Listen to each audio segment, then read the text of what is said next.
The Queens of Spice podcast is created for adult audiences only. Our show contains cursing, vulgar content, dark humor, descriptions of sexual acts and desires, and is not suitable for listeners under the age of 18. Some episodes also contain themes which may be triggering for listeners. Please take care of yourself.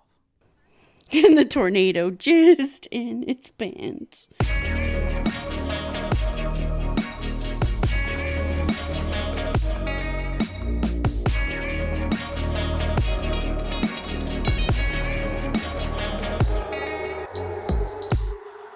Welcome to the Queen's Spice podcast. I'm your host, Rachel Raga. I'm here with my two BFFs, Jack and Ash. Hi, guys. Hi. Hi, Rachel. How's it going? Good. How are you? Oh, I'm doing wonderful. We're That's here good. celebrating Ashton's birthday today. Oh, And, fuck, I forgot we were doing that. Ash. Hi. I don't know if Forgets you knew her this, own but we're celebrating birthday. her birthday. This should shock no one. Just to celebrate Ashton's birthday, we're reading To Catch a Firefly by Emmy Sanders. What's so funny? I'm sorry, you forgot it was your birthday, and I love that. That's what happens when you start getting old. It's true. I was watching an interview with Ryan Reynolds the other day, and he's like, I had to Google how old I was because I forgot. And I'm like, that's totally legit. You can do that. That's hilarious. I wish I could Google how old I am. Yeah, they're doing so much press for the Deadpool movie that like every other video that comes up my Instagram reels that's Ryan Reynolds of some sort. Bucket Nut saw that today. Don't say anything. I have to go see it. I won't. Perfect. I didn't see it. enough. Jacqueline's like, I can't say anything about it. Bucket Fair nuts enough. can. So To Catch a Firefly.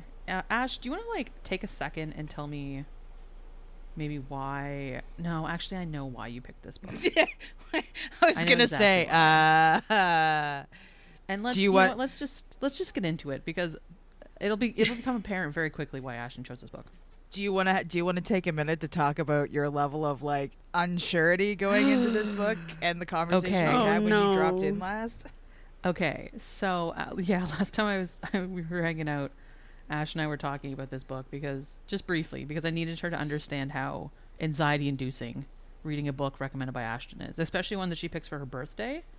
And I'm like, you're gonna destroy me as a human, aren't you? Like, last year we did. Oh, God. Well, last year we did Fourth Wing, and I'm just like, I'm wrecked. Like, Jack, do you remember we cried? Like, it was bad. So this book, I was reading it, and I was waiting for the other shoe to drop. And then I was reading it, and I was waiting for the other shoe to drop, and like some bad shit happens, and I'm like, okay, like, is this where the shoe starts to drop? And then you get through it some more, and I'm like, I got a quarter of the book left, and I'm like, okay, this is just enough time for something horrendous to happen, and it's just going to tear my heart apart, and I'm going to be destroyed as a human. And then I finished the book, and I was pleasantly surprised that I was not a sobbing mess on the floor somewhere. So I appreciate that you picked this book for a different reason than to torture me with emotion. Destroy. Yeah. Than to destroy our souls. Yeah. Well, look, so, I mean, I don't go out of my way to do that. Like, if I like a oh book, no, because it's it very hurts me, natural. but- It's very natural for you. Yeah. Yeah, I recognize that. Yeah, you don't actually think about it. It just happens naturally that you It's want who to you are as a destroy our person. souls. Well, no, I think it's more a matter of I like having my own soul destroyed. So when I'm like, oh, this book's really good, that factors into the goodness I feel that book, has. And you guys just expect that of me at this point. But yeah, I there's do. a- It's like I'm conditioned. As soon as you're like, here's this great book I want to do for my birthday, and I'm like, oh no, let's buckle up and be prepared to fucking cry. Yeah. I mean, usually when I'm like, this book's amazing, it has something to do with the tension or the this or the that. Or like the other day I was on Facebook and I was scrolling through one of the the book recommendee groups that I'm in, and somebody was asking about this book, and they're like, is it good? Is it this? Is it that? And like everybody's like, this book is amazing. It is not a happy ending. It's a romance. It's a book about romance. It's not a love story. And I was like, do I? Don't I? Don't And I do still it. haven't decided. I may still do it. Don't do it, Ash. Because you are such a whore for happy endings. I am, but I'm also a whore for the hurt. I guess, but like you could easily find a book that hurts you and has a happy ending. Oh, yeah. Well, you know the one that you're reading right now? Oh, yes. I'm reading. Actually, we might cover the podcast, so I'm not going to say anything about it. But it's a Sierra Simone book, and that's all you need to know, really. All I'm going to say is buckle the fuck up. I was going to go to bed, and I was like, is she going to do this thing? Now I need to know. And then I was in denial the entire time, and then I didn't sleep. Have fun. Thanks, Ash. I really appreciate that. It's, to be fair, it's been on my TBR for like several months, so you just got to it before I did, fortunately. Yeah, well, I had to because I tried to start reading another book, and it was like, there's going to be cameos, and I was like, fuck that shit. So, talking about books, let's get back to Catch a Firefly by Emmy Sanders. Yeah. There's a lot I've never told my best friend. The fact that I love him. The fact that I miss him every day that he's gone. That sometimes I ache for him with a ferocity that leaves me breathless. Lucky Buchanan tore into my life as a boy, wild and daring. My opposite in every way. He drew me in, stole my heart without trying. He hears me, even though I rarely speak a word. But I always knew that this place wouldn't be enough for my free-spirited friend. I knew he wasn't mine to keep. So why, when I finally try to get over him, does he sweep back into town? Why is he upset? Why is there tension between us for the first time in years? I never saw a future where Lucky would be mine, but now, unless I want to lose my friend, I might not have a choice but to tell him the truth. My heart belongs to him. It has from the start. If only I knew how to hold on to a creature that's meant to fly. So welcome to Catch a Firefly. We intro the book with Ellis, who's the main character. Ellis Cole. He is like, I think he's 8 years old at this point, and he's sitting on the front step of his home with his mom, and they're like, he's like trying to catch a firefly in his hands, and his mom comes out, and she's sitting beside him, and she's like, oh, Ellis, like, you should go introduce yourself to the new neighbor. They have a son who's the same age as you, like, you guys can be friends, that'd be cool. And Ellis is just like kind of ignoring her almost. Like, he obviously heard her, but he's just like not acknowledging it. And so she mentions like Ellis, like, go, you should go over there and introduce yourself. And then he again doesn't pay attention to her. He's just like paying attention to this firefly situation. Then she gets up and comes back and brings him this jar, and he uses it to catch this firefly. And after he does that, he's acknowledging that he's like, okay, I'll go over. And like, he just gets up and leaves basically, and he goes and introduces, sorry, he goes to go introduce himself to the neighbor kid, Lucky. And he gets, I think it's like 60 paces across the yard, because he's kept track of this, which is very interesting. You get this inner monologue about how many paces it is between the houses. I think the internal dialogue comment he had was, it was one less pace than last time, so I must be getting taller. And you get this like kind of running commentary with Ellis all the time of just like random shit that's going through his head, and it's very interesting. He hyperfixates. He totally hyperfixates. It's very interesting. And you get this even as like a little kid. He hyperfixates like I just described. He's, you know, trying to catch this firefly, and he will not do anything else until he has accomplished that. So you get it right off the bat that like this is the kind of person that Ellis is. And so he's just like standing there watching Lucky, and Lucky's swinging around on this tire swing out back, just like minding his own business. And then he stops when he sees Ellis, and he's like, he just runs over to him like, oh my gosh, you must be the kid from next door. And then he starts like going a million miles an hour speaking. And he explains how he's like, he just moved here from Chicago, and how he doesn't really like it here, and he really misses the big city, because this is located in Nebraska, I believe, rural Nebraska, where all they have is corn and paper are the two major industries, and it's just like cornfields as far as I can see. And so that's like their little intro. Then Ellis like leaves. He turns to leaves and doesn't really say anything to Lucky like at all at this point. And then we get this like, it jumps 3 years, and they're like 11 or something, 11 or 12. They're quite young. And there's this scene where Lucky is talking about how he like really hates it here, and how he doesn't fit in, and how nobody likes him, and all this stuff. And Ellis is just like he just gives him a look like, what do you mean, like, what are you talking about, like, what do you mean people don't like you? And Lucky's just straight up like, oh, well, I'm gay, Ellis. Like, nobody in this small town is ready for that sort of thing. Like, he's very ostracized because of it. And then after they have this they're in the middle of this like in deep depth conversation, and there's like a tornado warning goes off, and then like the siren for an actual tornado goes off, and so they both run. There's like a tornado shelter between Lucky and Ellis's homes that they're both their families share, and they're like running towards the shelter. And Ellis gets there first, and it starts like pouring rain or whatever. And Ellis gets there first, turns around to see where Lucky is, and Lucky's just standing there, like staring down a fucking tornado that's coming towards them. And it's just like this perfect framing at the beginning of the book of like who Lucky is as a person, where he is just like this wild child character that needs adventure in his life and is the kind of like 11-year-old or 12-year-old that will stare down a goddamn tornado and have no fear.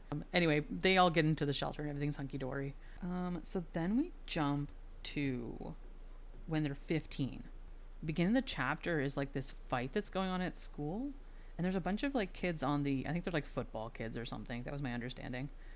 And they are basically just picking on Lucky, like just being pieces of shit. And like, I think one of them swings at Lucky or something. And Ellis just like, at this point, I think Ellis is like, he's a big dude. I can't remember how tall they said he gets, but he's like he gets well over 6 feet at the end of it. But like, even when he's 15, he's like super big and intimidating.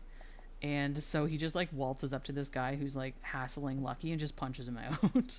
And then, of course, they all go to the principal's office because you can't do that. You can't do that. So then you get this interesting insight because, like, these guys hang, like, Ellis and Lucky hang out, like, constantly. Like, they're always together. And I think after this night, they end up going to hang out the first time they visit, like, I think it's the windmill? Yeah, the windmill. It's in the back of, not an abandoned house, but it's like like they have to sneak onto the property. Yeah, it's in this big field, and they have to sneak onto the property to go there. Anyways, they climb this windmill and just like hang out and watch the sunset. And this is where you start getting this kind of inner monologue from Ellis about how it's difficult for him to speak, or like he equates it to like finding the words is like wading through a bog in his brain. So when he does speak, it's always very brief. He's selectively mute, Jack. Okay. And you do get this at this point too. Lucky has this uncanny ability to understand what Ellis is going to do or say anyway.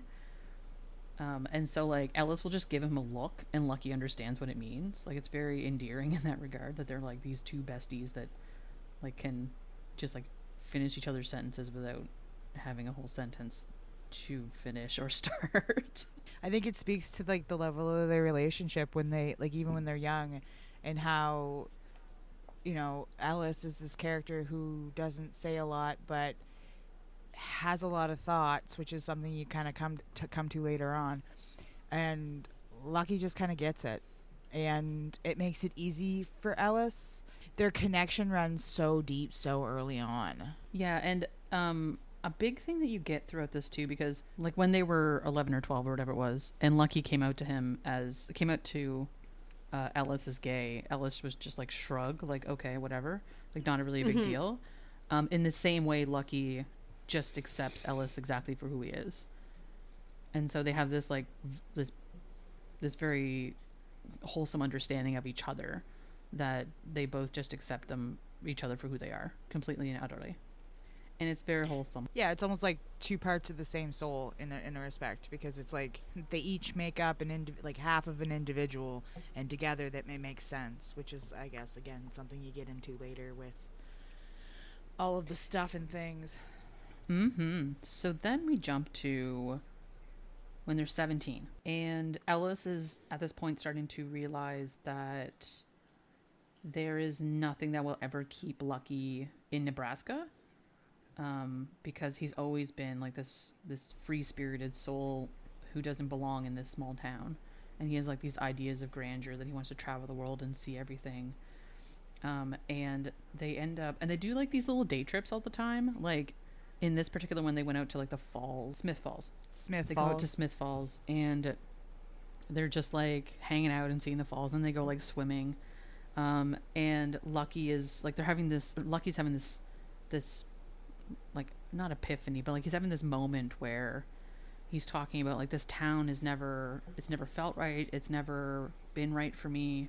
I can't stay here. Like I'm the only gay kid in this entire town. Like I haven't even been kissed before.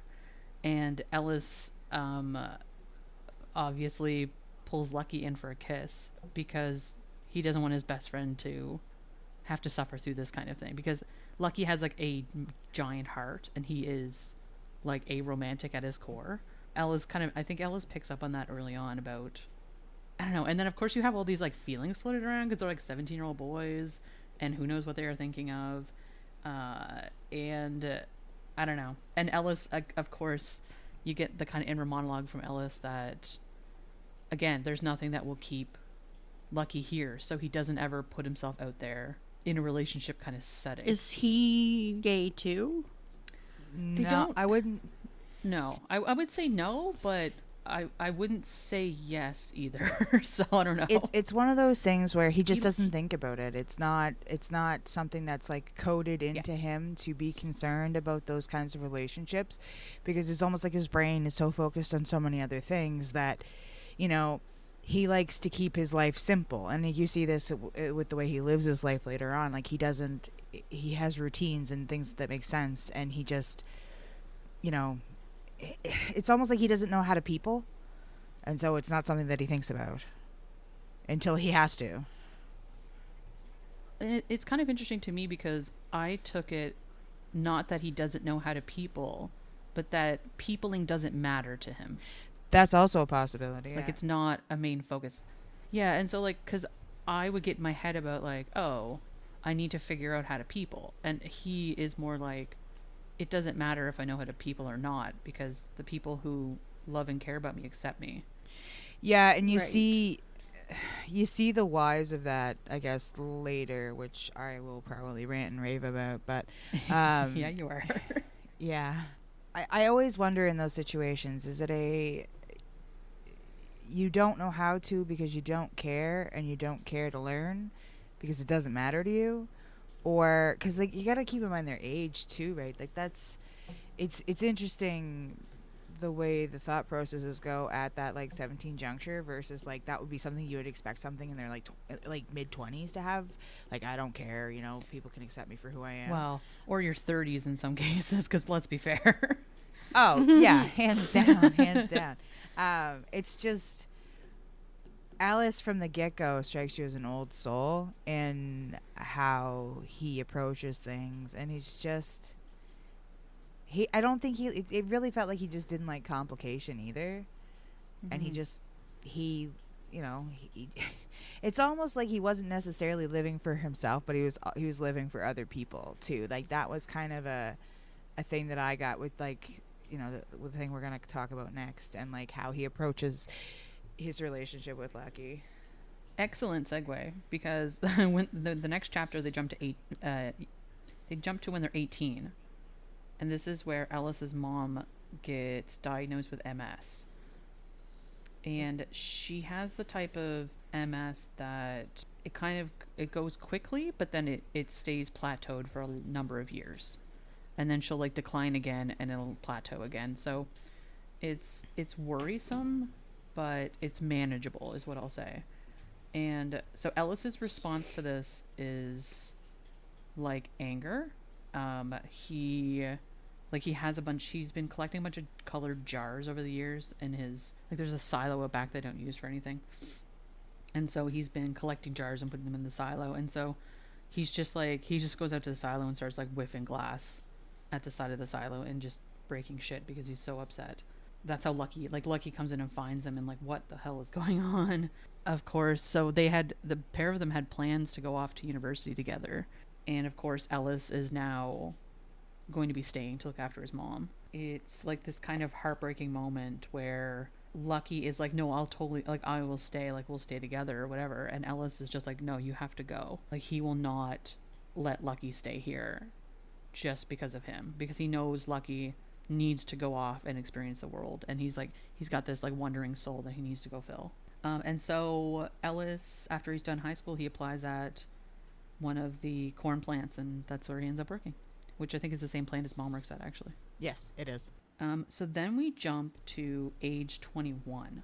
This chapter is Ellis. He's visiting Lucky at university, He's at the University of Nebraska, Omaha. This is where you get this, like, I don't even know, Ash. How would you describe this? Like, it's pretty fucking overt how much of a crush Ellis has on Lucky at this point, but it's also just kind of how they are together. So I don't know if it comes across as a big crush per se, but it's definitely like Ellis is zoned in on Lucky and has eyes for nothing else. Because he's again, like I said about the not thinking about relationships or not thinking about his sexuality and stuff like that. Just because, again, like to him it didn't matter, because in his head things were always going to kind of be a certain way too, and like I guess the comfort in that to a point. And so the natural progression of his his feelings for Lucky are kind of like, I think as the reader you're sitting back and going, yep.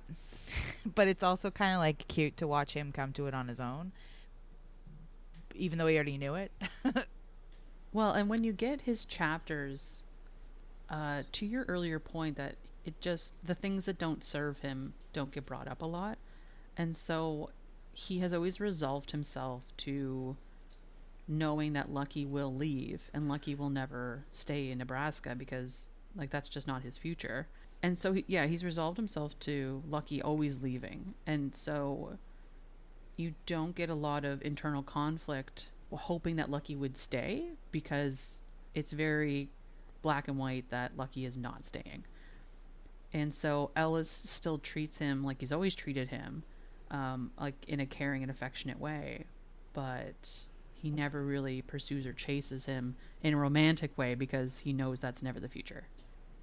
Well, and it's almost like it doesn't make sense for him too, as well. Like, you know. Oh, definitely, yeah. You know, this is the way I know we are, and you know, you almost get a sense too that like Ellis sees everybody else around him in Technicolor, but he sees himself in black and white. Like the importance he puts on the relationships that are close to him is vast, because it's like he values the quality of the people, and so he invests in the quality of the people around him, and instead of having a quantity. Does that make sense? I think so. Like, because when you get, and later on you get, he ends up growing a couple of other friendships with people that are very meaningful to him. Yeah. And it's funny because it shines through in a way that, like, any meaning behind them is meaningful, because there's no meaning behind a lot of his relationships or people he knows, I guess. And so when there is some meaningful interaction going on, it really shines through as like, this is important. Well, yeah, the Technicolor aspect, right? Like I keep like my head keeps like jumping ahead to like when this happens or when this happens or when this happens. Like, and like we're coming up to it. What's so beautiful about Ellis's chapters is because he's selectively mute, the dialogue is minimal, right? And it's a lot of the stuff like that's happening kind of around him, but then you get so deep into his mindset with things. And I mean, when I was reading reviews on this, I was looking for specific things in terms of like how people felt about, or like, you know, about Ellis's portrayal in particular. And people of the same diagnosis, I guess, were like, yeah, this is like, I felt seen, because as I'm reading it, I'm like, you know, obviously I see a particular person in a lot of this, but I'm outside that. I'm not that person myself, so I don't know if it actually speaks to like the truth of that without like, I'm trying to like talk very vaguely here because we haven't gotten to it. Let's carry on so we can get to your point. So Ashton can rant.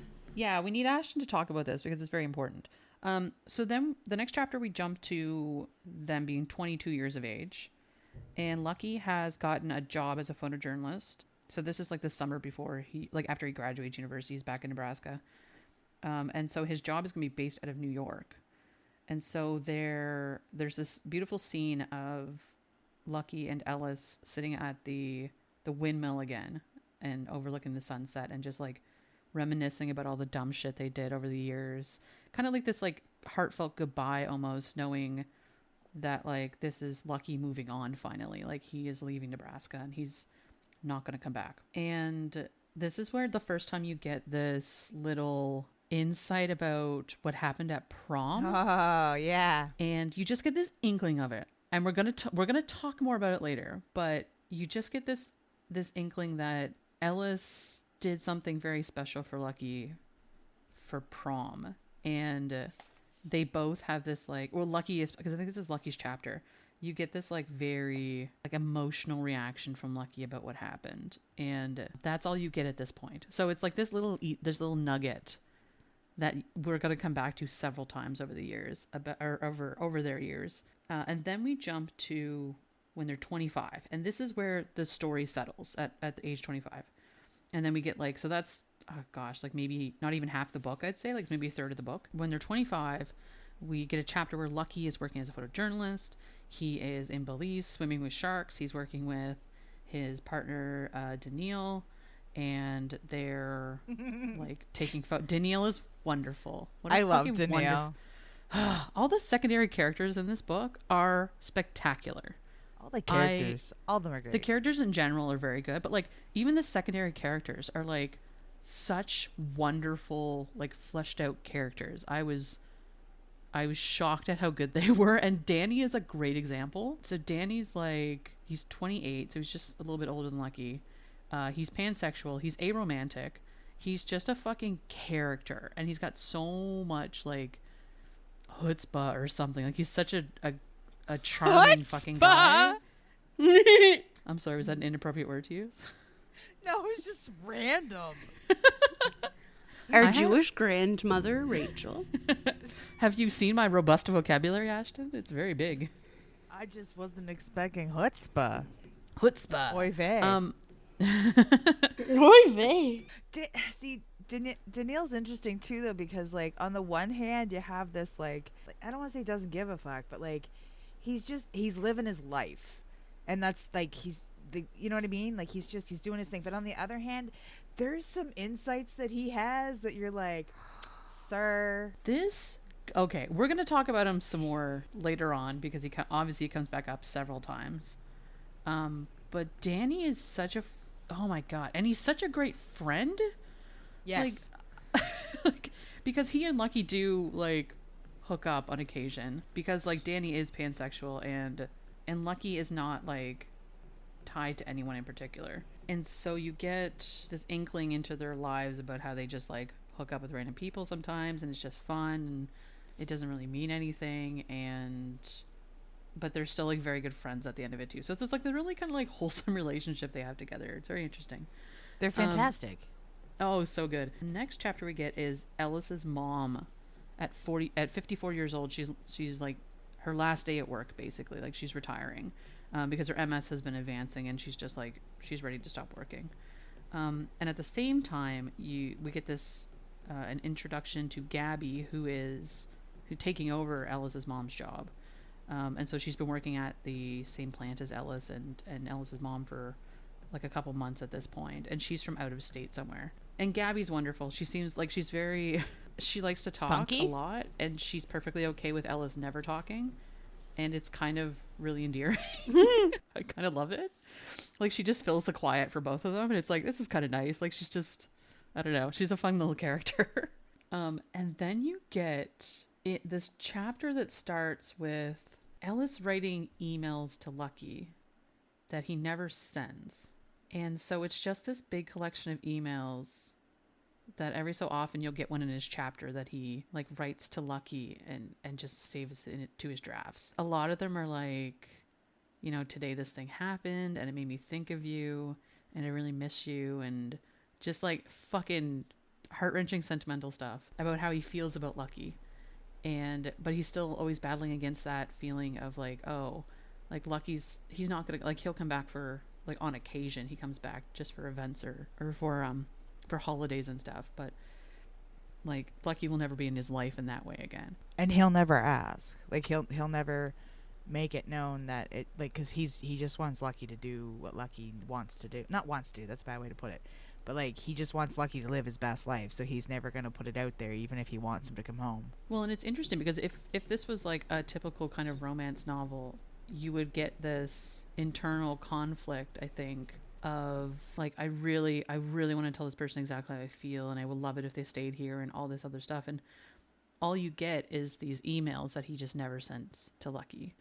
And you don't get this, like, it's not like a pining over the top feeling, and it's not this like everlasting longing. It's just like, I really missed you and care about you. It's simple. It's not like, it's not super complicated. It's not big. It's not big emotional over the Yeah. top. Well, and it's straightforward too, right? Like it's not that flowery and, you know, over thought out. It's just, I thought of you. Yeah, it's like the simplicity of day-to-day life in like romanticizing the day-to-day life, which is like, it's kind of nice sometimes, because that's, you know, it's every single day he thinks about him. Yeah, and it's the pathways in which it gets there is very, it's linear. It's, this happened, I thought of you, it made me feel.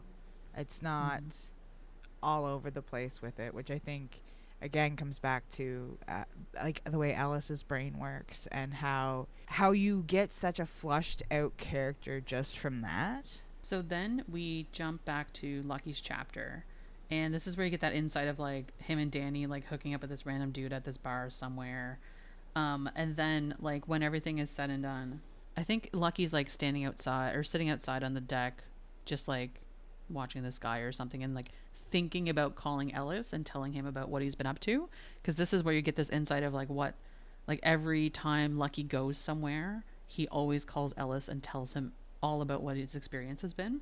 So he told him about like swimming with the sharks in Belize, and like meeting a sunfish, and like there's so many little bits and pieces over this entire story that you get that Lucky has told Ellis about, and Ellis has like cherished away these little memories of what's going on and listened to everything he said in like bated breath sort of thing.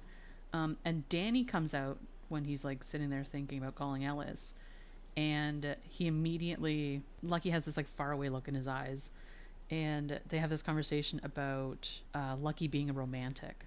Danny is like not like taken aback or like aghast, but he's like, why do you never date anyone?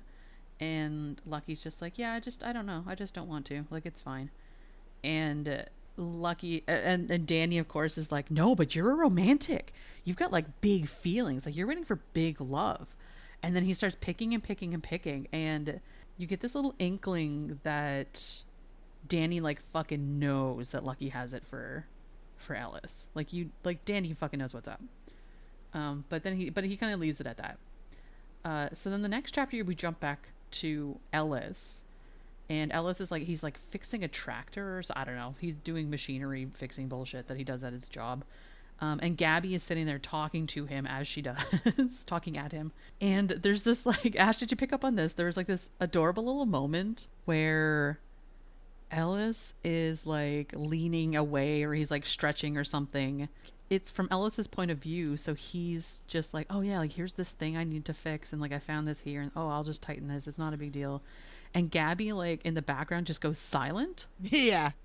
And as the reader, you're like, what the hell is wrong? Like, what's going on? And then they're like, oh, I bet you he like stretched away and like pulled his shirt up, and she got a glimpse of like how fucking ripped and hot Ellis is, because he's like very tall and very muscular and like very good looking. And Gabby just like, it just like stops her in her tracks. It's very funny because like she's like going on and on and on and on, and then it's like silence. Then she like asks him out on a date to this corn festival this weekend, and he agrees that he's gonna go with her as a date specific, or I think she kind of backtracks. She's like, yeah, we can go as a date or like just as friends or whatever. And he's like, yeah, well, I'll go with you, like no problem.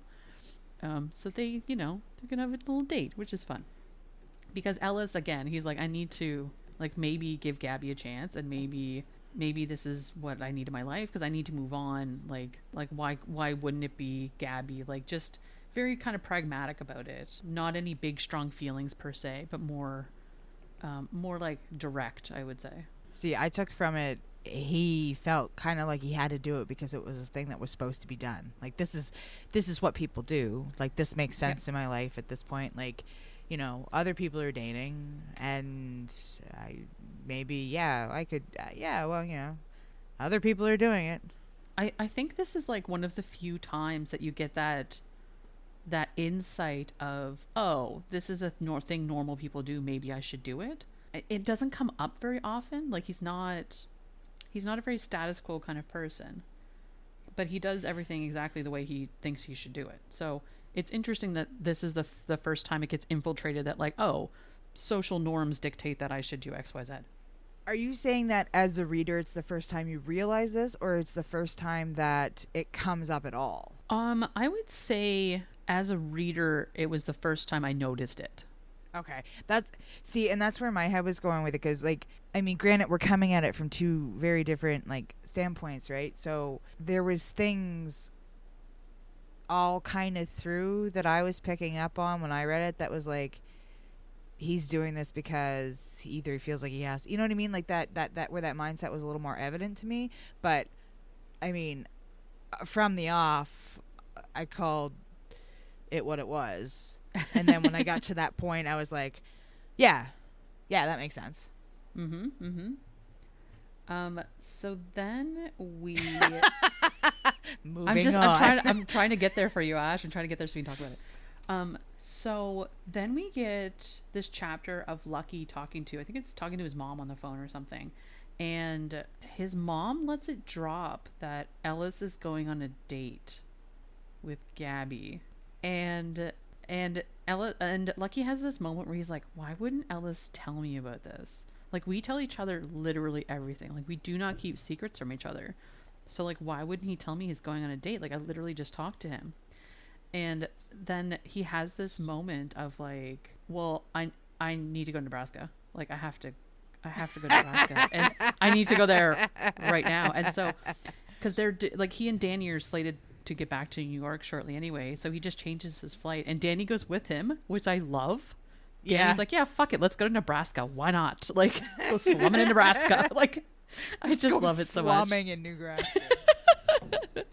Danny would never, but like, it's because he's been wherever. Like, he's a very big rich kid. He's got a lot of money. He comes from a lot of money.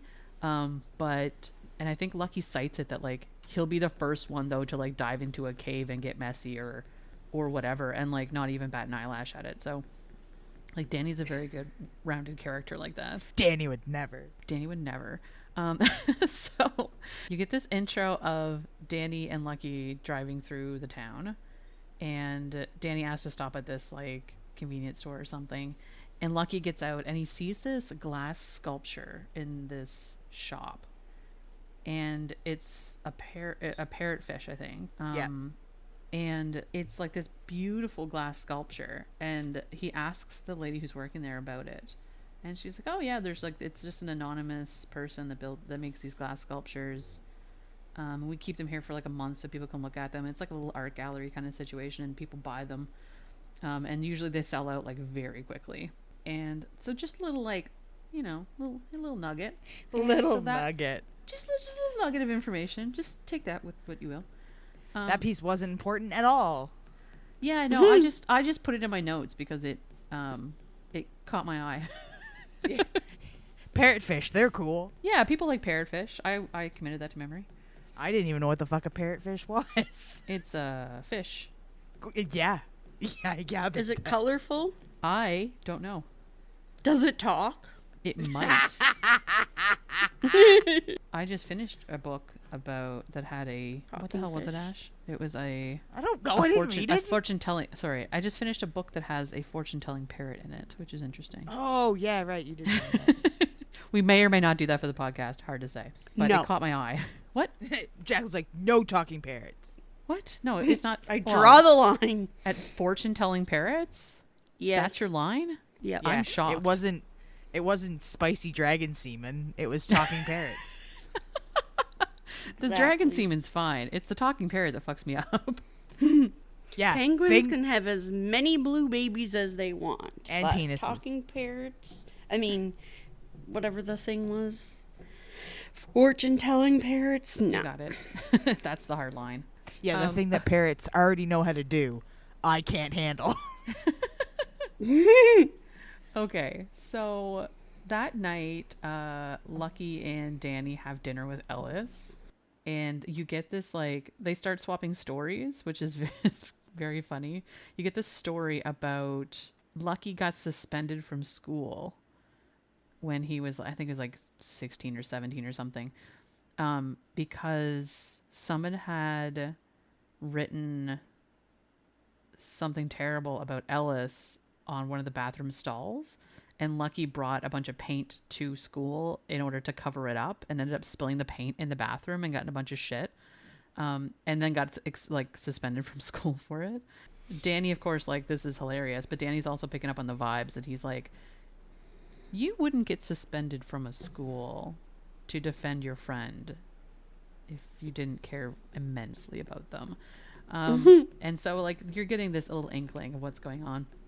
And so they go to bed and separate homes. Because we didn't know when we started the book. Yeah, I mean, we can metagame this a little bit. Surprise. Listen, but I started. did you read this book, Jacqueline? I started a book before I read this book, and the two main characters, you know, you start a book, two main characters, they're telling their story about how they get back together. Normally, those two people get together, right? Like, am I crazy? Yeah, I mean, normally. Yeah. Well, this book, that's not how it went, and I was so fucking confused by the time I came to the end of it. They both found people on their paths, and then they did find each other again, but then they left each other again, and I was like, what? No, like... That's one of those books that, like, someone was like, I'm going to write it different than everyone else does it. And you're like, yeah, it doesn't work. There's a reason people write the same. And miss. Yeah, swing and a miss. Have like, you met tropes? Yeah, well, literally, Jack. Like, there's a reason tropes are tropes.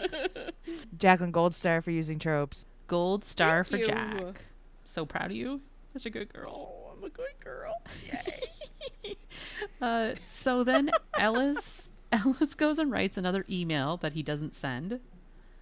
And it's like, it's something along the While lines they're of... still there?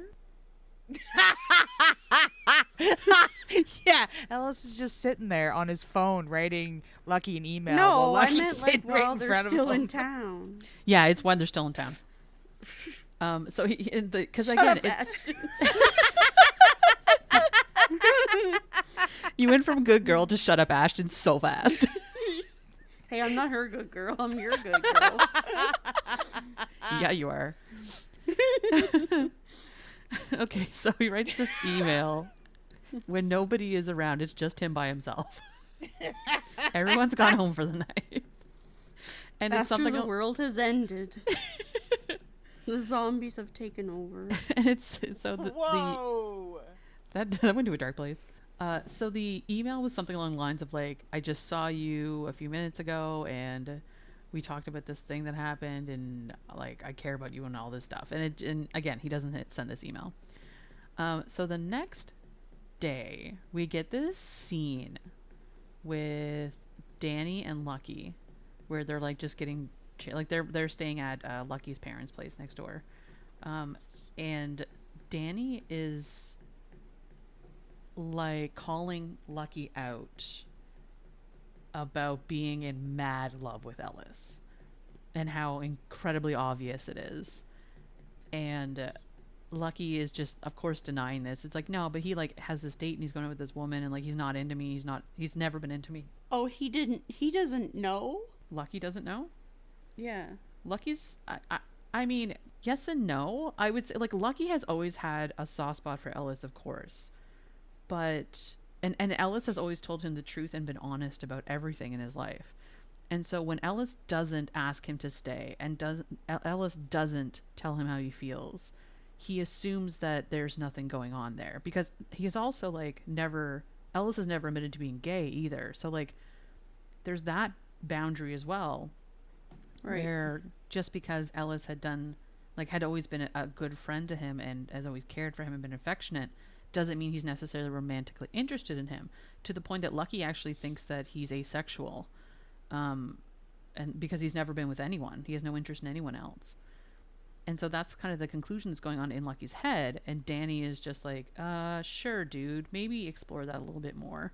And then of course Lucky's like, hey, you need to drop it, and Danny's like, I will now drop it and I will say nothing else on the topic. That's fine, moving on. And then we get this great scene with Lucky walking into Ellis's glass studio, And Ellis had turned the silo out back into this big glass studio where he makes these glass sculptures. Surprise! And this was also another thing that he never told Lucky about. And so Lucky is having this like crisis in his brain about like, it's weird that Ellis doesn't tell me these things. Like he didn't tell me about the date with Gabby. He didn't tell me that he's been doing this like amazing glass sculpture thing. Like what else has he not told me about? And so you're getting this kind of conflict going on about like the status of their friendship. And anyone else getting Sweet Home Alabama vibes from this one? Yes! Sweet Home Nebraska. Yes! I was like, is he going to go shove shit in the sand so they can get electrocuted? Yeah. So Ellis, they leave, and there's a bit of tension going on between them after this conversation about like, why didn't you tell me this shit? So Ellis immediately goes and cancels his date with Gabby, mostly because like he's getting these vibes about being dishonest, and like, so Ash, like, I don't know at this point. It's like, do you think this is the turning point for Ellis where he's like, Lucky wants me in his life? Like, this is, like, he wants me in a different way. And so he kind of, not panics, but like he's like, oh, okay, well, now I'm going to cancel this date because I need to pursue this other thing. I think he was almost like he assumed that things were a certain way because that's the way it always been and that's the way it works. And that's why he figured it would work. But all of a sudden, that's not the case. And so has a moment of like rewiring the way he sees it. And it's like going through those thought processes. I guess so. I don't think you get a lot of insight as to what his thought process was behind that. It was just like very cut and dry, like, oh, I'm going to cancel this date now. And he does. And then, so the next day, they go on a truck picnic, which they've done several times in the past. Basically, they just like drive Ellis's truck out to a field and have a picnic in the back of it. Is his friend still there? Yeah, Danny's like hanging out with Lucky's parents or just like looking around the town or whatever. Like, he's a journalist, so he also has to work a lot too. So he's like he's actually doing work while they're there. Okay. This is like I think the last day that Lucky and Danny are there, and Lucky is in talking to his mother in his parents' bedroom. And he sees this glass sailboat on his parents' like on their dresser or something. And he starts piecing it together because the sailboat is very distinct. And he figures out that Ellis has been creating these glass artwork based on the stories that Lucky had been telling him. Yeah. So Lucky had told him about the fish, and he told him about this sailboat. And there are other pieces here and there that he's come across that are stories that he had told Ellis about, like in great detail, and Ellis had created them. And so there's like this moment of Lucky where he's just like not obsessed, but he's paying attention to everything I'm saying all the time, and it's translating into this gorgeous, beautiful art. That's like the saddest thing ever. How so? Because he just like left him behind, and he's going on all these adventures, and then the other guy's like listening to all these stories, stuck home with his half-dying mother working in a factory with some lady who won't shut the fuck up. I mean, that's one She way won't to shut the look fuck at up it. about her small dog either. That's a big point. What's its name? Daisy? No. Probably something stupid, since all the other names in this stupid book are stupid. Jesus. Who names their kid Lucky? There's a Oh, Jack, reason there's a for story. that. Jack, we're coming up on it, buddy. Don't worry. What's wrong with Ellis's name? Yeah, what's wrong with Ellis's name? I don't know. It's a girl's name. No, I don't know. It's fine. But Jack's just Lucky being is- saucy. I am. You need a Cranky. milkshake. Have a milkshake. I'm cranky because Lucky's a dickhead. Anywho. Okay. So Jack, here's what happens next, though. So they're about to leave. They're about to leave town, and Lucky is like, they stop by the factory where Ellis works to say goodbye to him, basically. And this is where he kind of confronts, like, he asks Ellis specifically about relationships. Like, is there somebody you actually like? Because again, like, he's in his head, Lucky's like, oh, he's into Gabby, like, obviously. And Ellis specifically says, like, no, there's only one person I've only ever wanted a relationship with. And that's all he says. And Lucky immediately is like, oh, he's talking about Gabby because they went on a date and whatever. And so Lucky takes that at that value. And then Lucky gets on a plane and goes back to wherever they were filming next, somewhere on the other side of planet Earth. Somewhere far away. Far away. And then you get this like weird chapter with Ellis where he gets an email from his biological father. So we didn't talk about this yet, but Ellis's dad just like left when he was like 5, I think it was 5 or 6. He was quite young.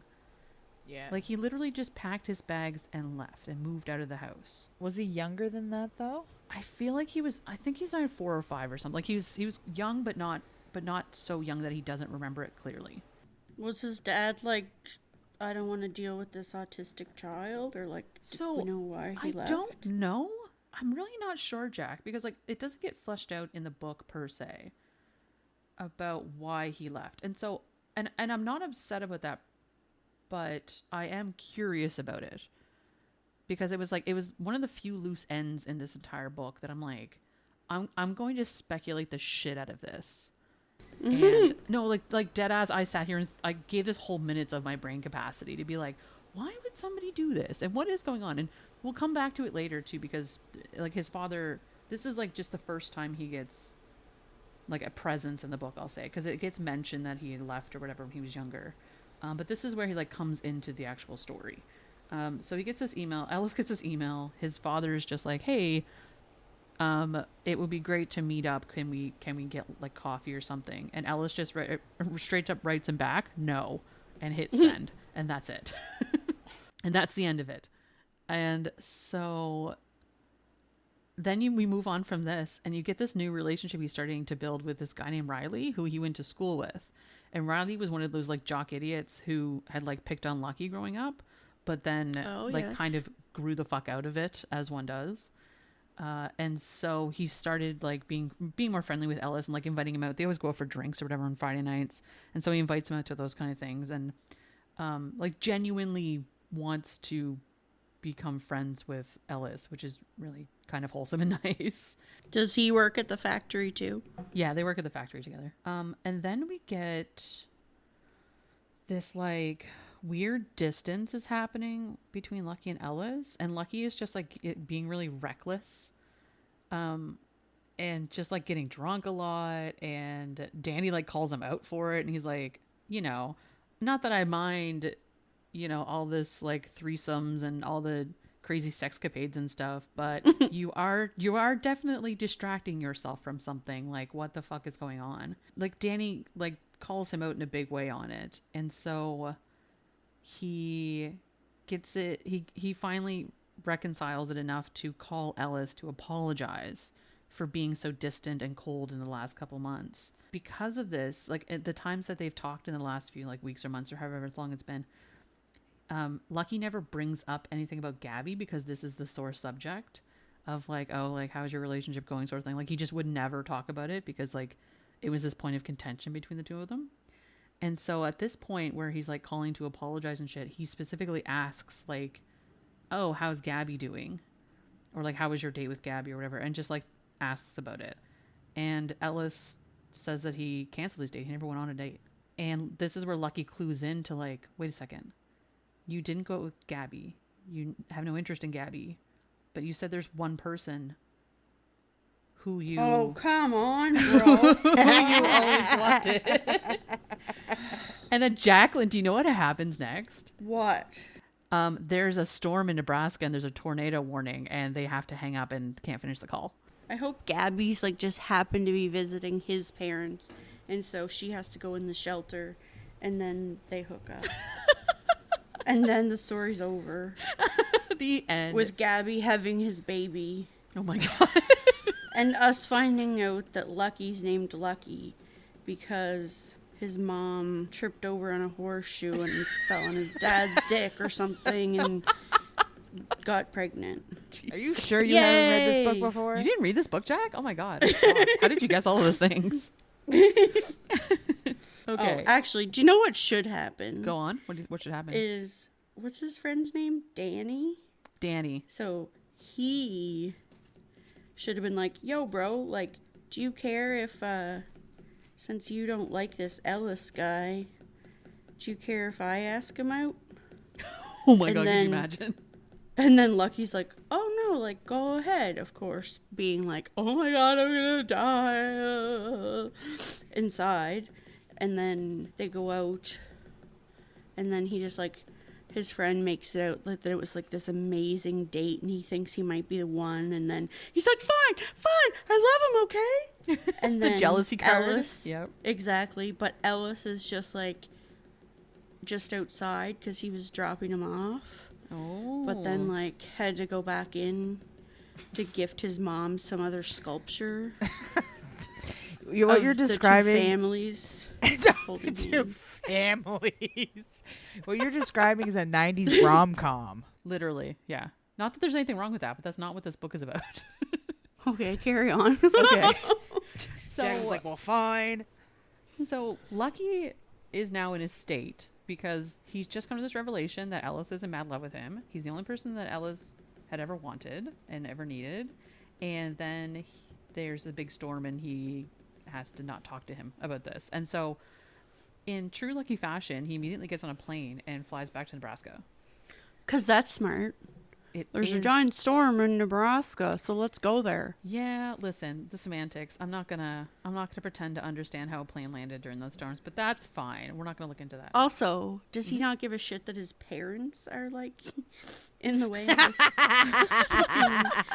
Oh, Jesus. Fuck mom and dad. The love of my life.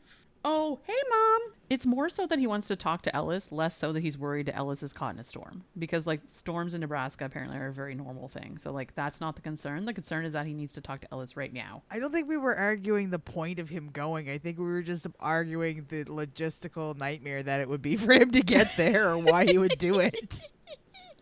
Yeah, he, like, flies out of Crete to Nebraska. And I'm just like, oh, cringe, but whatever. There's a direct flight for you. Right? Can you imagine how many fucking connections that flight has? He's got a TARDIS. so- No way. Yeah, I did He get a doesn't TARDIS. get stuck in the Atlanta airport. Ugh, nightmare fuel. So we get this chapter with Ellis. And Ellis, like, unbeknownst to him, has no idea that Lucky's coming. Gabby's dog had, like, run out in the storm. And Ellis was part of like, one of the many people that was out helping Gabby find her dog. And so he was in this field specifically, like, looking for this dog to see where it Oh, had for gone. Christ's sake. Didn't I mention the dog? You did. You mentioned Gabby specifically, but yeah, so Oh. the dog. The dog rolls up. Yeah, you gotta hate on for her. Do they ever? Ellis is out in the storm. He gets a phone call randomly and answers it, and it's Lucky. And Lucky's like, where the hell are you? And he tells him, and then Lucky just shows up to where he is. I'm in a field looking for a dog Literally. during a tornado. Yeah. And so at this point, a tornado warning goes off just as they're starting to have a conversation. And it forces them into the storm.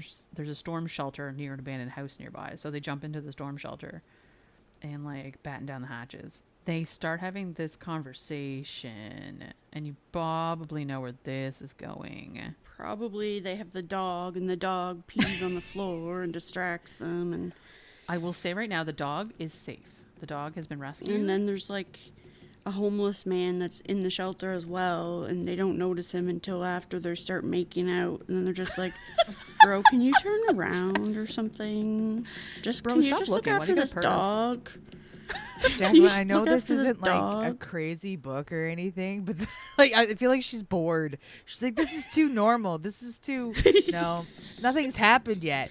It is. Chaos. Yeah, we need some more drama. That's totally fair. Just some idiots in love that are pretending that they don't know they're in love or whatever. Anyway, continue. They're in a so storm thing. They start having this big feelings talk. And Ellis, of course, is like, well, like, Lucky's never really cared for me like that. And Lucky, of course, is the phrase he says is, I wouldn't fly halfway around the world during a tornado if this was a meaningless relationship between us. And so they obviously start making out and doing some things. And Ashton's favorite thing happens, which is The Ellis homeless man joins in. That is a favorite too, but no, not in this one. That's a close second. Good guess. No, Okay. no. Ellis jizzes in his pants, which is Ashton's favorite thing. And every time my Oh. eyes have like skated over that in the notes, I hear fucking Jizz in my pants. In my pants. Yeah. I jizz Yeah. right I jizz in in my my pants. pants. Just and it's not even like it's the like the really intense jizz in my pants like Yeah, that. it's so aggressive. I love it. yeah. And then I think one of my most favorite notes that I've ever made in my life comes up. And that phrase Tornado is cock tornado, block? tornado cock block. Yeah.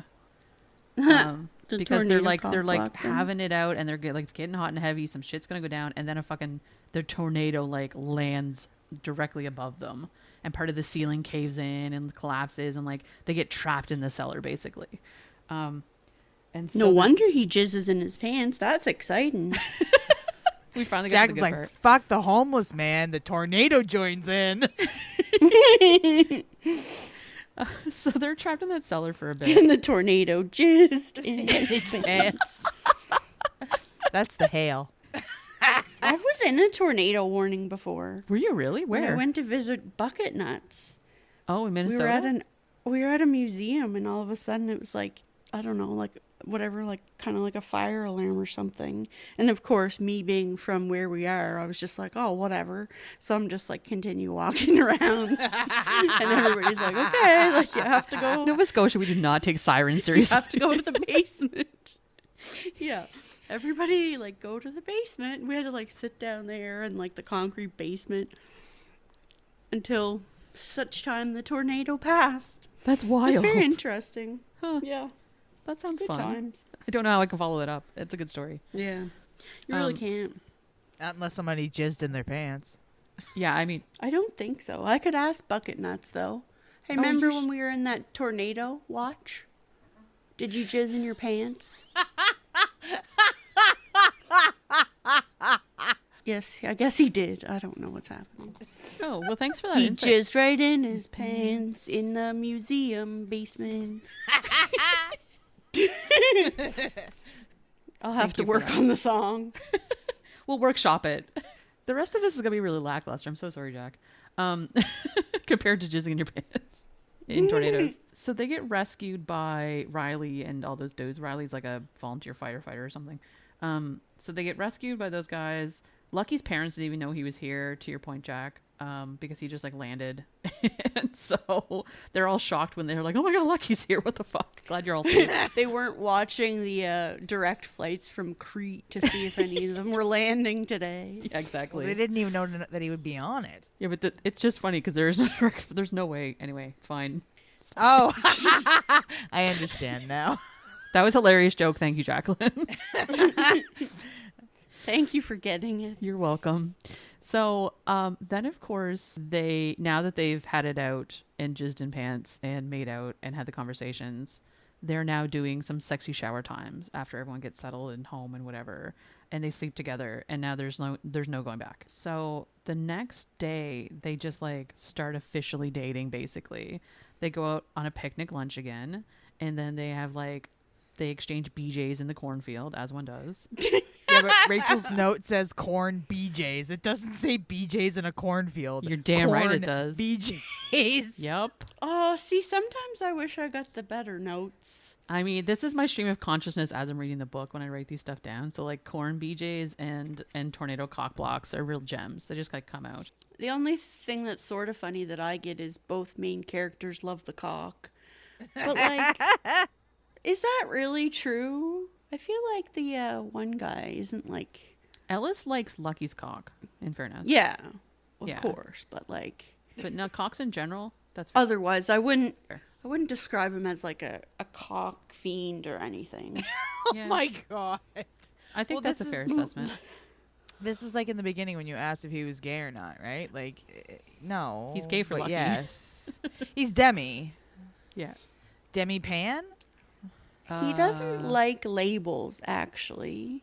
That's Ashton, that's pretty thank you. no, that's pretty fair actually. So Lucky is the one that ends up telling Ellis's mom about the relationship, and they have this like conversation about like just why Lucky is named Lucky, Jack, to your earlier point about his stupid name. Lucky's mom had 4 miscarriages before Lucky was born, and so he was lucky number 5 to her. And so he was the only child that her and her husband got, and that's why he's named Lucky. I was gonna say, she's not even gonna like that explanation. That's totally fair. But there is an explanation. It's like when they name a dog Lucky and it has 3 legs, and you're like, come on. No, that dog's name should be Tripod. No, too bad they didn't name. Yeah, too bad they didn't name the kid Tripod. He has all his legs. Well, And whatever. a tripod's 3, so we'd have an extra leg. Well, that's implying that they thought things really early on. Yeah, right. He's gonna have It's a not big supposed to dick. be Lucky number 5, so surely we can call him Tripod, even if he has 6 legs. Jesus. If they're just Okay. throwing out all the rules. Ah. And like to So- your point, are you really going to name your child Lucky? Like that is a fine for a dog. Like, oh, its name is Lucky because it got hit by a car and it only has 3 legs. But lucky him, he stayed alive. Why would you name your dog halfway into its life? Because you like adopted it or the puppy got hit by a car. How do you know it was halfway into its life? The discourse, it's kind of falling apart. Okay. So so Lucky goes back to work. With Like, all of his okay, legs. I'm sorry. What's I'm up, Jeff? sorry she had 4 miscarriages. That's very sad. And I feel for her. But give me a fucking break. What was her name? Cora Buchanan. Cora? So she owns a fucking breakfast place and then names her kid Lucky. All right. Continue on. I thought the saying was lucky number 7. It is. That's what I'm saying. It doesn't fucking make any sense. Oh no, I mean he's not named after a saying. He was the 5th child that ended up Yeah. surviving. It's like, hey, this fetus is lucky to be alive, and we're gonna name it that. Yeah. What? The fuck? Listen, I just work here. Don't yell at me. Why don't they name him like Spawn of the Super Sperm or something? That really rolls off the tongue. I like it. I know. SSS. So Lucky goes back to work. And at this point, Gabby, I think like she asks Ellis out on a date again or something like to follow up. And this is where Ellis tells her about Lucky and how they're in a relationship. And she's just like, doesn't even skip a beat, is like turns into superstar bestie on planet Earth and like asks him about Lucky and like is interested and just like celebrating that this is happening sort of thing. And it's quite wholesome. And then Danny makes an offhand comment to Lucky at one point about like phone sex. It's like this interesting conversation where Lucky's like, I don't think Ellis would be into that. And Danny's like, why are you assuming that? Like, why don't you ask him? And so they end up having phone sex. And it's very funny. It's delightful. It's very cute because it's also like, I don't know, it's an interesting pivotal point where Lucky is like focusing all that sexual energy towards Ellis now, and it's just like as it should have always been sort of thing. It's very wholesome. Wholesome phone sex. Yeah, I mean you can have wholesome phone sex. I don't think I'm buying Gabby's act there. I mean I'm like perusing over it, but it was very genuinely written in the book. Yeah, she's a good actor. She's a good actor in the written word, which is amazing. Yeah. She's just planning to wait until Lucky gets home so she can hide him in the storm cellar again. No, she's like accepting defeat, but like she's not really into it. Bestie mode. She probably has like a shrine and like a little like voodoo doll of the other guy. Lucky's not so lucky anymore, huh? Stab, stab, stab. Jesus. That's Gabby. Stabby Gabby. Stabby Gabby. And her little dog, too. That's a tornado, right? That happens in that movie? Yeah, it is. Okay. That's Just a checking. tornado. We fast forward a bit, and Lucky is coming home between shoots now. And so he gets picked up at the airport by Ellis. There's like, they do a bunch of like datey romantic bullshit. Like they go on a haunted hayride and like they have like sex in the silo. And then they like take, I think His it's, work studio? Yeah. You're going to read all about it. It's great. That's sort of dangerous, isn't it? Like Nah, it's glass fine. is like really hot, and also glass is pokey. Yeah, but like they're not having sex on the glass, Jacqueline. It's not like a floor covered in glass. Actually, I think it No. mentions how clean he like and neat he keeps it too, doesn't it?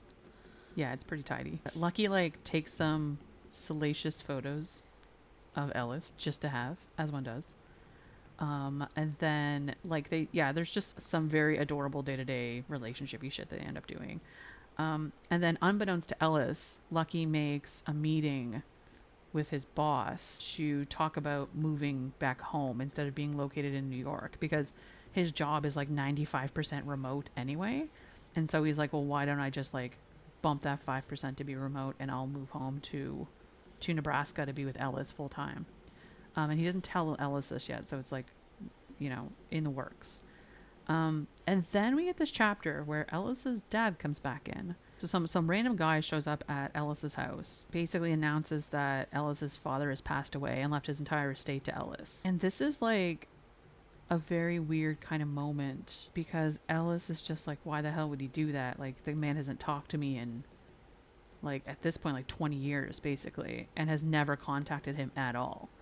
And he just dies out of the blue and then leaves him all his stuff. And it's just like kind of a weird, it just like kind of came out of nowhere. And Ellis's mom, this is the weird one where Ellis's mom goes to the funeral and like has kind of a genuine sadness about this, which fair, but I don't know, like it was another moment where I was like, what the hell happened between these two people? Because she still kind of looked upon this with a fondness almost, and didn't make, but she also wouldn't push Ellis to attend his funeral or anything. Like, she's let him kind of develop his own opinions on the matter over the years without influencing him. But then again, like, they don't say why Ellis's dad ever left. And so we get this little progression when Lucky comes home next. And Ellis is kind of like in his feels about this, like his dad passing and stuff. So he's like kind of a little raw when Lucky comes home next. And he just like surprises Ellis by telling him that he's moving back home. Ellis has this existential about Lucky feeling trapped in Nebraska, and that eventually he would leave just like Ellis's dad left. And so he's in his feels about all this shit at the same time. And the thought that he has about it is, I never wanted to be the reason that you missed out on a remarkable life. And this is where you get this feeling that Ellis had about never wanting to keep Lucky back. And like to the point of burying his own love for him, because he never wanted to keep him here and covet him, because he needed to experience the world. And they have this kind of moment where like Lucky and Ellis, they have like the big I love yous, and Ellis sends Lucky all of the emails that he drafted over the years that he had never sent him. Lucky has this big moment of like, Ellis, you've always... What a fucking psycho. I'm out of here. You're the Back worst. to Crete. Danny, where are you? Please help. So savage. He's an angry elf. Like, do you know what happened? Go on. Ellis's dad has a baby named Lucky as well. Oh, God, Jacqueline. Day brothers. I have so much I want to say to this, but I can't. It's okay. We just know Jacqueline's being a troll. It's fine. No, not What, about they really Jacqueline. are? No, they're not fucking brothers, Jacqueline. Could you imagine? Jacqueline's like, No. oh my God, I'm a genius. I can imagine. So, Lucky has this epiphany, or like he has this moment with Ellis. Like, Ellis has spilled his guts about like, I never wanted to hold you back, and you needed to see the world, and you needed to see all the remarkable things in it.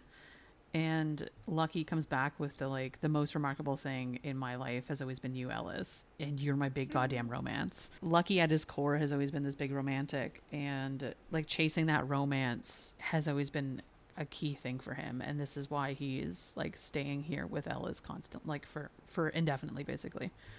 He still goes off on his shoots for like week or two at a time, but in between those times he lives in Nebraska. There's this really adorable moment between Lucky and Mrs. Cole, which is Ellis's mom, about them getting their own place, or about her getting her own place, I should say, and just about like you guys are in this relationship now. You don't want to like be around his mom all the time. That's kind of weird.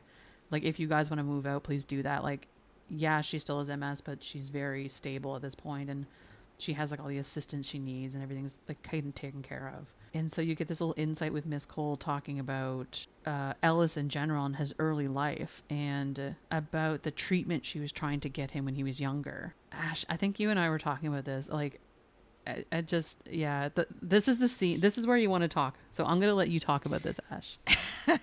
See, this is why I think that his dad left like quite young, because I'm pretty sure it's around this point you find out that Ellis didn't speak until he was like 3 years old. This was like the aha moment for me, where I was like, yes, that makes sense. Like, I felt just not justified, but like, you know, good. I was like, yay, I did a thing. I understood what was happening. You understood the assignment. Yeah. But when she tells, and I like almost have this part memorized, they're having this conversation.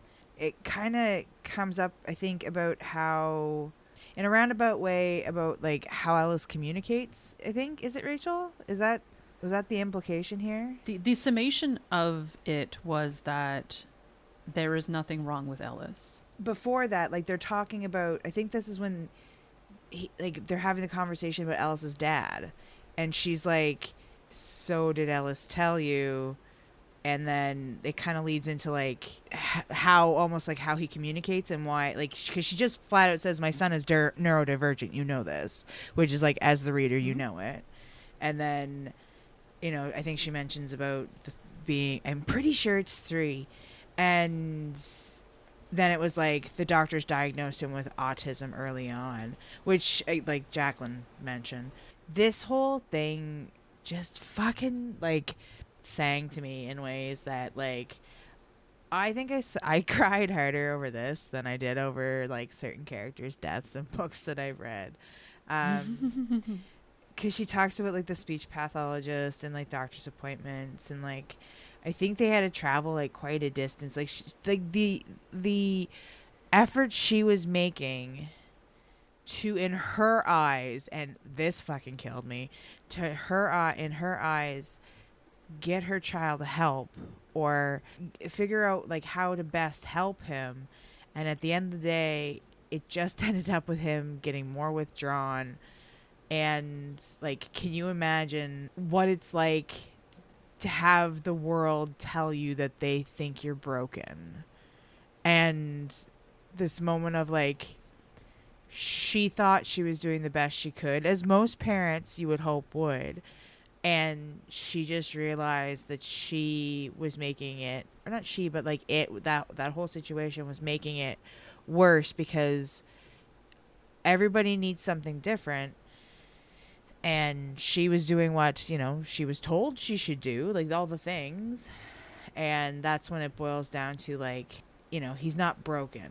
There's nothing wrong with him. You know, he is who he is. And then the moment where she's like, what people think when they hear the word autistic, and how they think it's like certain traits, like outbursts and ticks, and like I think she even mentions like obsession with trains or something like that, but they don't recognize it as the shy kid who like had a weird fascination, I guess in Ellis's case, with color and glass, like the and like the girl that's like too much, and how, you know, she's not just this big personality, she's also a leader, and like yeah, it's the vastness that is the spectrum. The kid that jizzes in his pants. Yeah, that too. Thanks for that. Is Gabby autistic? Thanks for that. I was like on the verge of crying, and Jacqueline just kind of snapped me right out of it. Yeah, Jacqueline likes to break a mood. You know how she be. Yeah. You're welcome. Yeah, and I mean, at the end of the day, a lot of it is like what it boiled down to. Her words perfectly was, "He's not broken. He doesn't need to be fixed." And yeah, like, and it's so interesting because like your kid is on the spectrum, and yeah, he's such a great kid. I mean, he can be. Sorry, I only see him on occasion. I don't have to deal with him, but he's a good kid, and just like he's a very like he's got a big fucking heart, and he's just a lovely kid at his core. Like the rest of us adapting to communicate with him in an effective manner it is such a natural thing to do when you care about somebody. And it's You would think. Like, I genuinely do think, because like the people we care for, we cared for deeply, and so it's not a strain off our backs to try to communicate with them in an effective way in general, and just like let them be who they are, because they're not broken. There's nothing wrong with them. They're just different, and difference is a thing that should be celebrated instead of like ostracized. Well, and I think like it goes even beyond the whole spectrum component of it. Like at the end of the day, we all communicate, and we all have a different language and a different way in which we take in information, and a way in which we give information, and the way communicate, as I just said. It's easy when you care about somebody to match them, because you see their language, you understand their language. Like, because you care about them, you learn their language. Like it's no different than going to, like, you move to Montreal and you want to learn French. Like, in order to communicate effectively with the people around you, you want to learn French. Well, in order to effectively communicate with a vast majority of people, you have to learn how they communicate at the heart of it. And like my son, and the way he processes information is, yes, it can be very stereotypical of like some of the things you would expect with autism, but also like there are pieces of it that he just like, it's just modified or like uniquely him in a respect, just flavored by the autism, like his version of it or whatever. And so like there's the saying, if you've met one autistic kid, you've met one autistic kid. Like nobody's the same. So you can't put that label of like, I understand how to talk to autistic people by labeling it a set of things. It's, I know how to communicate with people, and I recognize like some people are more visual with things, just like learning, right? Some people are more visual, some people are emote more with their hands, some people it's facial expressions. There's sometimes it's just a matter of like the way words come across. Like my son can be very literal with things, and you both know how much I have struggled with that in respects, because you get into this like semantics battle, and it's what it boils down to is like I need to remove my ego from the equation and apply what I know about his communication style to that. And once I do, it's great. I can't even remember the point that I was making, because I just want to this is like it's a thing that I kind of obsess over, to be completely honest with you, because it seems to me like such a simple thing, like taking time out of an interaction to pay attention to the way in which a person communicates, versus like approaching a person and not paying any attention at all, I guess. Does that make sense? And you mentioned that like earlier on you were trying to tiptoe around the topic about people who reviewed this book and they felt so seen by this book and their autism, and just like it was almost like a healing thing to be recognized in such a way. Well, I think too, where like I was talking about the different flavors, right? There's so many different ways in which it can present that it's not going to speak to everybody, but that it spoke to some, I think, was amazing. And like I said earlier on, I'm a person that is kind of sitting next to it and watching it grow and watching it exist and learn, and I'm not living in it myself, so I can say I see things, but that doesn't mean that it's like accurate, because I mean maybe I'm biased in certain viewpoints and stuff, right? Like and knowing people who are on the spectrum and being a person interested in communicating, especially to like a greater population, it's such a, I don't want to say easy thing, but it's a thing I have immense amounts of empathy for. It was so important after I read this book that I'm like, yeah, of course we're doing this book, because it's so seldom you see this kind of representation in a romance setting. I'm just like, I was so floored by how Emmy wrote this book. And I don't know. And it's being, because even as I'm far away from it, I can still recognize the massive impact that this must have in your life, to have this like level of representation. I have a thing. What's up, dog? Go. What's up?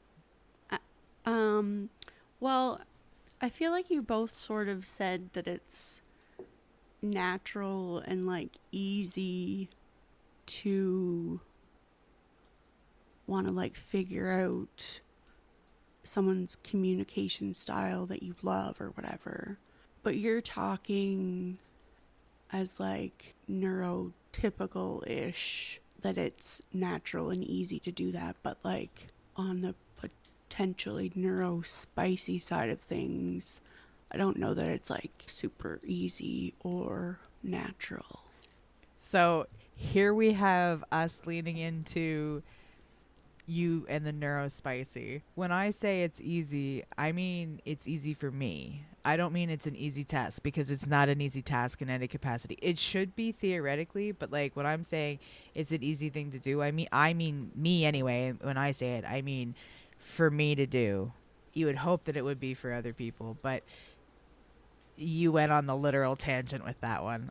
Unless Rachel meant it that way.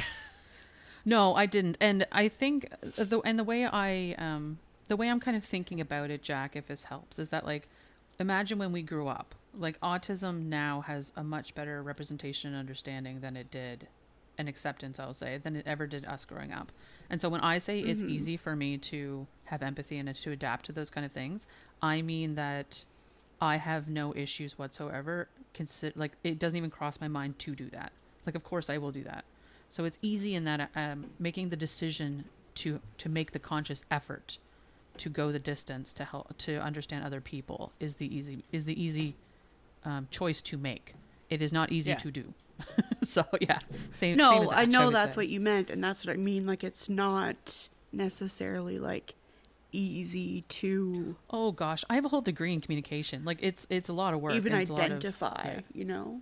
Oh, for sure. Well, but to your point too, though, it's like we're living in a unique kind of time in history where I think people are acknowledging the neurodivergence that is in the world, and I recognize that like some people still need to work out what is going on, but we have such an open, communicative kind of place, especially in Canada. We get the luxury to have those conversations, and recognize people for their differences.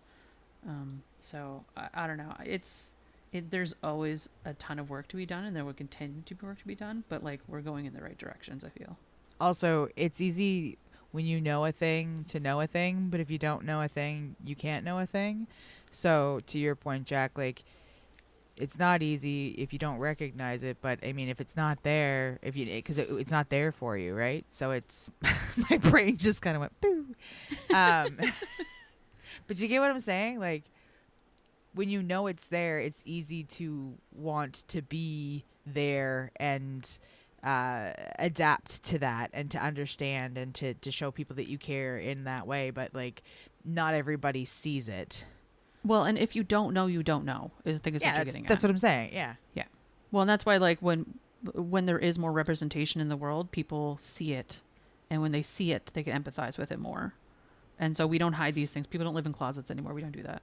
So when you are open and honest and communicative about these things, this is when society changes. So any other points to make on the topic? Well, I was just thinking, like, No. Jackson's like, no, Ashton's like, communication. I think it is like, too, like, to when you can rationally know a thing exists without understanding how you're supposed to adapt to that thing too, I guess.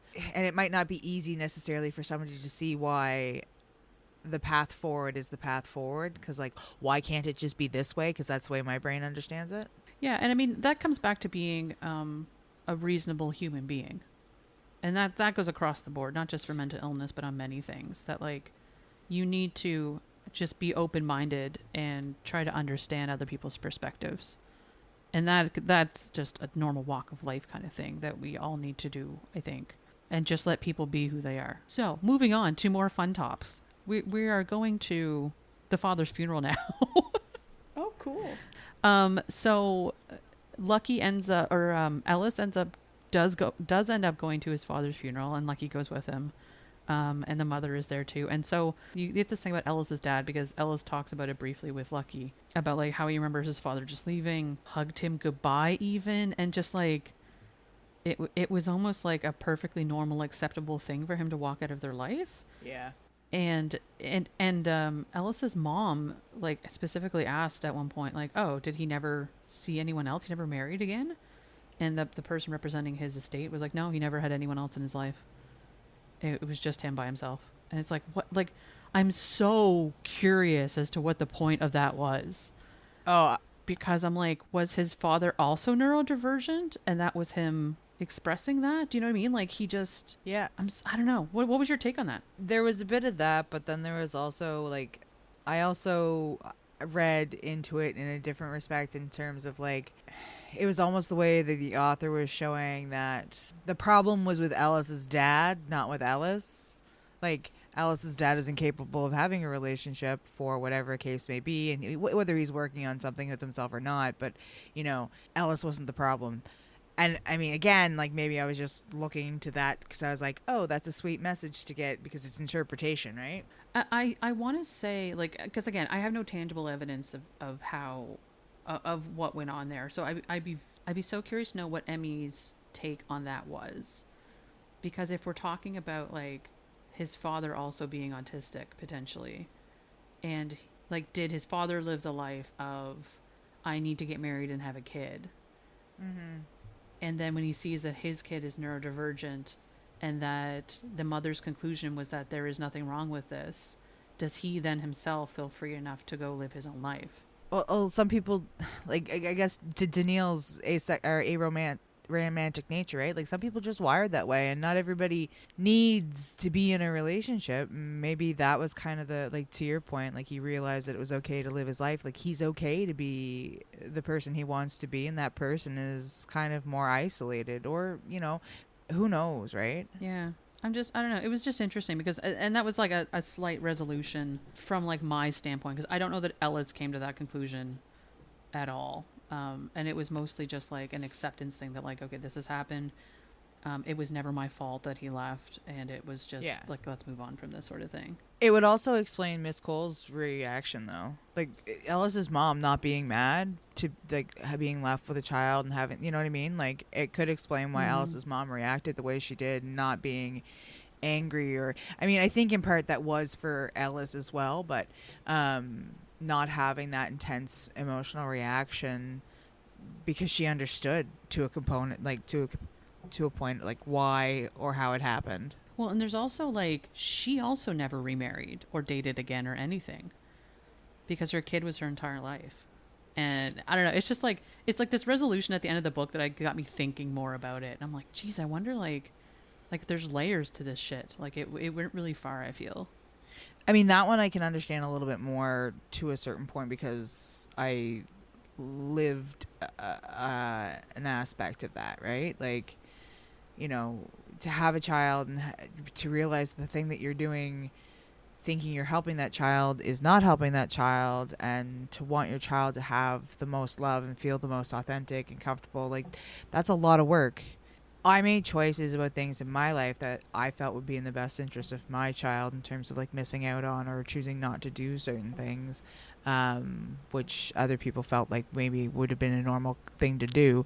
So I personally can get where she would be coming from, not seeking somebody out and, like, the whys and hows of that one, and then afterwards being sick and, like, all that stuff. Like, I can get her, but I mean, you're also given more of her, and Ellis's relationship is more intense or, like, more close with his mom, so where you're getting that, you know, narration through Ellis's perspective, you're getting an understanding of her as he's understanding her. So yeah, it was just like a thing that, like, it stuck with me for some reason. Like, I need to puzzle this out, like, what's going on. But anyways, I'd just be so curious to see what Emmy had intended there. Then we have to have the happy ending. boo. Jack.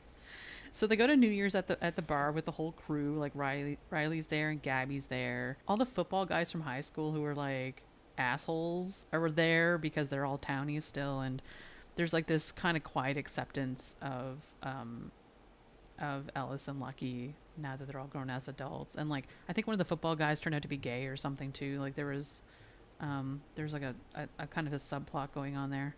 And then I think like Riley has eyes on Gabby too, and Ellis like softballs him some facts about her, about like, oh, yeah, ask her about her dog, and she'll like be in love with you forever. That fucking dog. Literally, Jack. It's very funny. So they kind of like have a little thing, and then we get like, what is it? Oh yeah, they have sex in the truck because they're living with Ellis's mom, and so they're getting. They're trying to be clever about where they're doing it. And I think Ellis's mom at one point like made mention about them doing it in the silo, or like, you know, like you're tiptoeing around in a relationship as grown-ass adults, and like maybe it's time to get your own place. So Just fuck in the bed like normal people. yeah, with the mom next door, imagine. So the next time Lucky comes home, Lucky's dad picks him up from the airport, which is out of the norm. Usually it's Ellis that picks him up at the airport. And so... Oh my god, his mom died? No. Oh. His dad died. Jack, okay. Here's the thing. Admittedly, Jack, this is where I was waiting for. Like, you're really picking up on my vibe when I was reading this about, like, how on edge I was the entire time. Because I'm like, where's the drama? Where's the bullshit? Where's the horrible badness that's going to happen? Like, who's going to fucking, like, what major character is going to pass away and, like, rip my heart out with them as they go? Because this is an Ashton book. The Cocknado. What did you say? A cocknado? Yeah. Or the Amazing. Tornado Cockblock. Tornado Cockblock. Cocknado.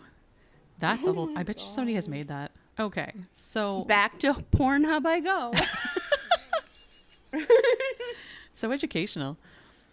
So Lucky's dad picks him at the airport and drops him off at home. And then Ellis has this like display set up in his glass studio where like he has a bunch of candles lit and it's like super romantic. And he has these like glass fireflies that he put like hanging from the ceiling because oh my god, and the silo burns down. No, Jacqueline, stop. This is the happy ending. She just wants chaos. In Jacqueline's totally happy fair. ending, everybody dies. The happiest of happy endings.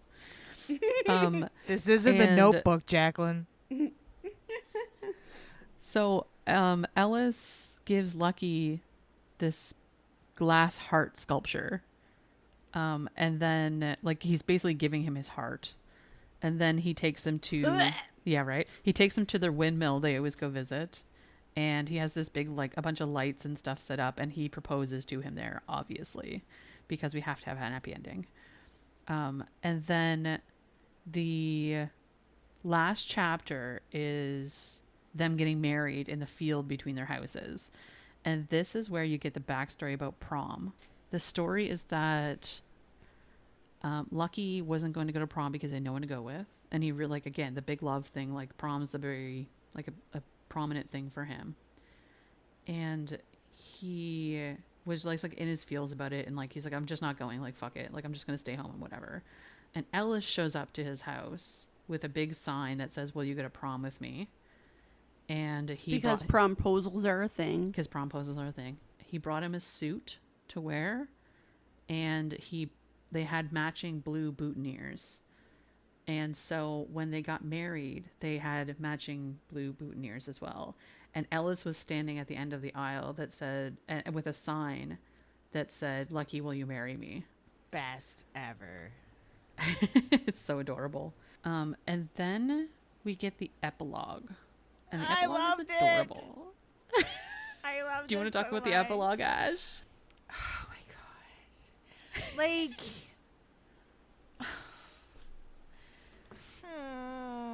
So the epilogue is they're at the corn festival with their kids. Because they have kids. Because they have 2 kids. One of them is named Luna. The chapter is from her perspective, and she's a very much a lucky Are you character. serious? Yeah, her name's Luna. What's wrong with that name? Seriously? Do you know how many dogs and kids are named Luna these days? It's ridiculous. You're so judgy, Jack. All right, hater. How dare people be Damn happy? judgy. Ashton's gonna cry again. Quick, I fucking hate everything.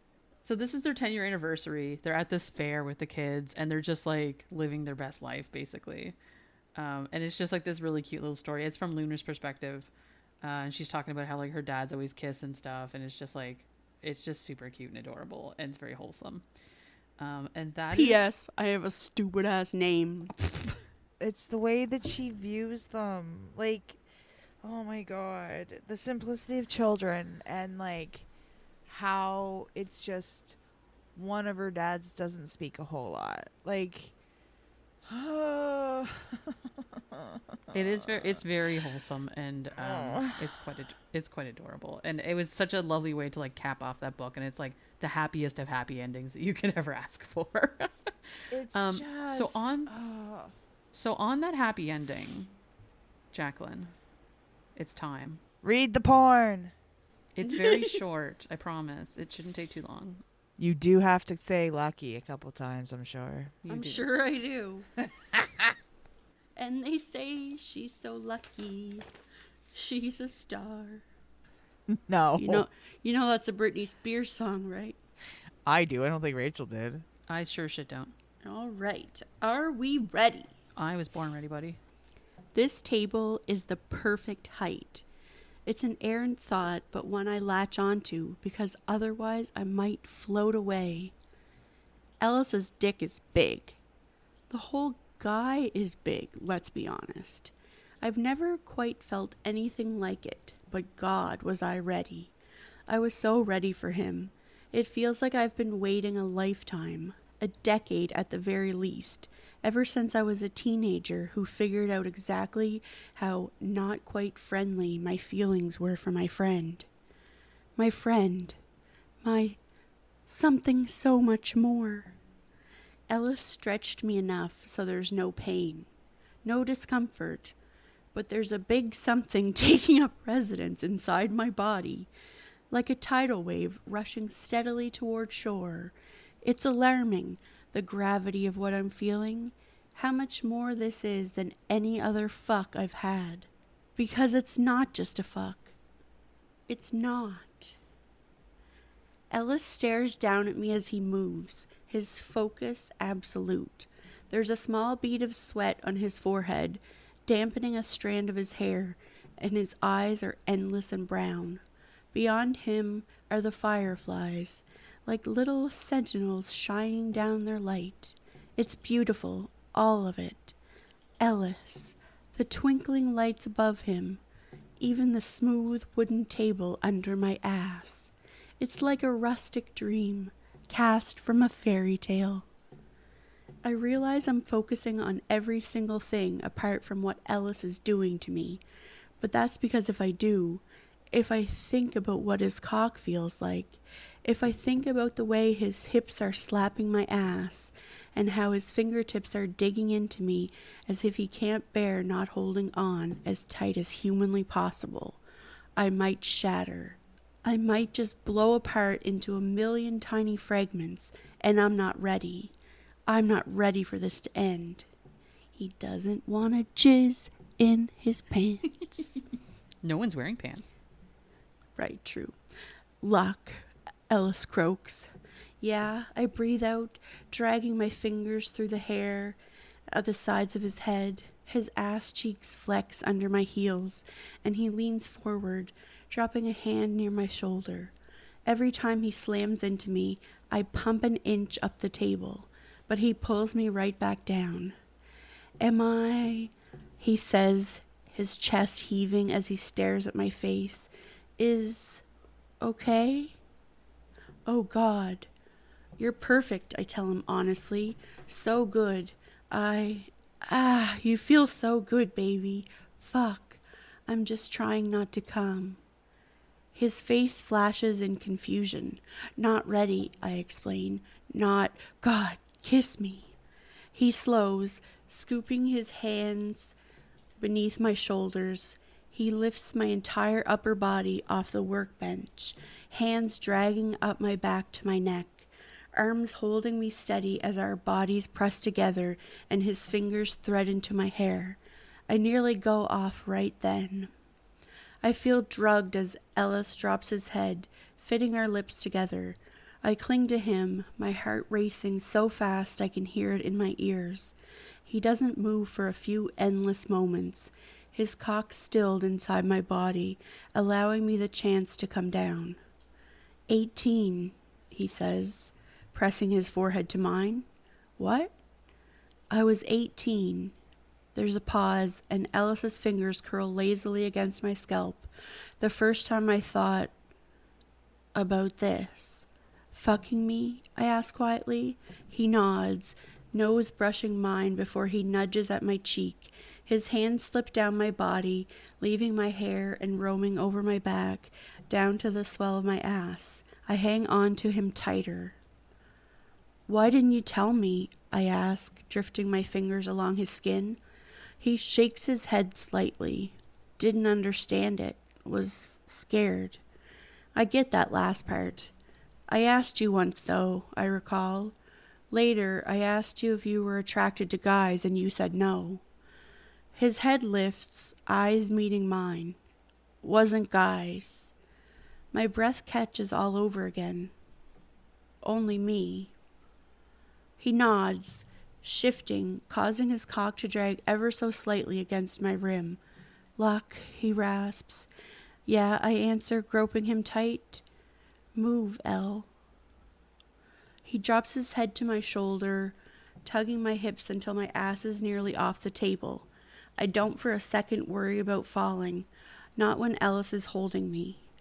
His lips find my skin, and slowly he starts fucking me, his hands moving to my shoulder blades and anchoring. My head falls back as he sucks at my neck, sensation bursting to life in my cock and balls and at every point in which we're connected. I'm not going to last, but I don't think Ellis is either. Not with the way he's rutting into me now, his careful handling abandoned as he loses his composure. If I could, I'd make this moment stretch until the end of time. I'd feel the way Ellis's muscles bunch beneath my fingers, feel the press of his lips against my pulse. I'd feel the way he's burrowing inside of me, making a home for himself there. I'd feel every spark and cascade of pleasure as the length of him drags into me again and again. His damp hair against my cheek, the sound of his pants and grunts and whimpered moans, his fingers digging into my skin and his stomach contracting against my cock. He drops me carefully down to the table, one hand on my hip as the other circles my dick. My ass is hanging off the edge of the wood, but Ellis has me, and as he jerks me off, fists twisting on the upstroke, I detonate. The world whites as I come, a blinding flash. I grip the edge of the table, fingertips digging into the wood and back arching as Ellis's cock rubs against me just right. I lose my breath, my entire core drawn tight, my dick pulsing and heart pounding, and I can feel it. I can feel the force of Ellis's affection as he drops down over me, body cocooning mine, lips finding mine as he starts to come. I can feel the wash of his release inside my body, feel the near anguish of his groan, can feel the relief in it and the joy and all the words he's never said being pressed against my mouth. I can feel it, and I wrap myself around him, holding tight as my body pings with aftershocks, as Ellis stills, his muscles relaxing beneath my touch. His lips don't leave mine. We share air as our chests heave against one another, as Ellis's cock jerks once more inside my body. I moan against him, a small sound, everything in me sensitized yet floating at once. Neither of us speaks for the longest time. Neither of us has to. Thanks for that, Jack. Now, is this when they're in the tornado spot or no? No, this is the silo. They're in the silo, yeah. Right. Hanky panky in the silo.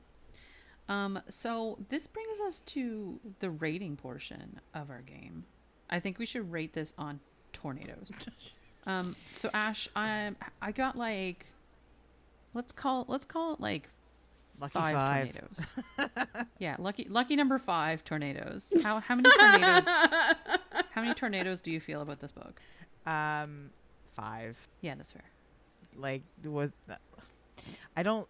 Would I have picked a book that I wasn't gonna rate a 5 as my birthday book? No, of course not. And like, I didn't want to be meta about it. I want to give you the opportunity to speak to it yourself. But yeah, That's I fair. knew that was going to happen. Yeah, there's the things this book made me feel, and just So a total 5, which just makes sense. Makes just good sense. Jack, do you have any strong feelings about this book that you'd like to rate it? No real strong feelings, except for like the stupid names and whatnot. You were very sassy, so like, I was very sassy. I think I would give it maybe like I feel like it was like decent, albeit very predictable in every single way.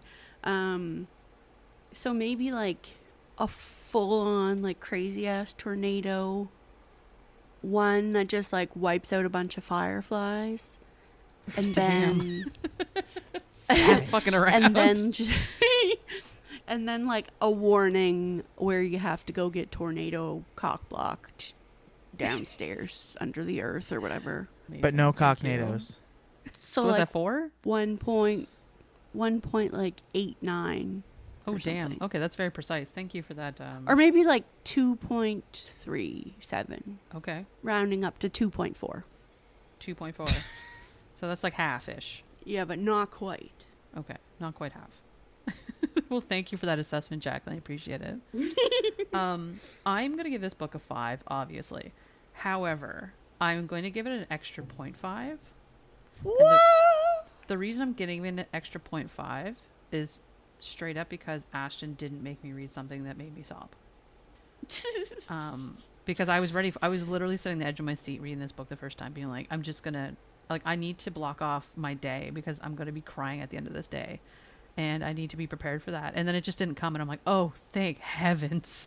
I'm so relieved. And so, like, And nobody got pregnant. and nobody got pregnant and, like, nothing Well, weird. someone did. Yeah, fair. They did end up having kids. But, like, it wasn't a plot point or a trope in the book. And I'm like, thank you, heavens. That's wonderful. So, like, yeah, it's getting a 5. And then it's getting a little bit extra because I didn't have to suffer. So I appreciate that. Do you know what's like really sweet? What? What was that girl's name? Gabby? Gabby with her dog. Oh, Gabby talks a lot. Really fucking clever name. Okay, I just realized that. Anyways, Is it getting less than a 2.4 now? yes, I'm knocking it down to 2.1, Vicious. and actually, I'll give it another 0.1. So what's that? 2.2, because I only just got onto that, so that's my bad. But anyways, she was a surrogate for them. How sweet is that? She really was the best friend after all, and I was just being an asshole. Amazing. Yeah. Well, thanks for fabricating that entirely. Yeah. Probably not You're true welcome. scenario. I appreciate Definitely true, but anyway. it. So, And Riley was very supportive, and their kids are like BFFs. I think they actually are, which is, anyway, a point I skimmed over in the epilogue, but that's okay. Well, so- we already knew that before we even read it, so. Well, yeah, you didn't even have to read the book. You already knew what happened. Exactly. Wonderful. So thank you, Ashton, and happy birthday, Ash. I will forever be older than you, and I will resent that for the rest of my life, but that's okay. Sorry. How dare you? Next time we are back, we are reading a Rockstar book called Unrequited by Julia Wolfe. And you can pick that up on the Kindle Unlimited. It's available there. Or you can just pick up the actual novel. We always recommend you do. But yeah, that'll be next time we are back. Unrequited by Julia Wolfe. Well, thank you for bringing this book to our attention, Ash.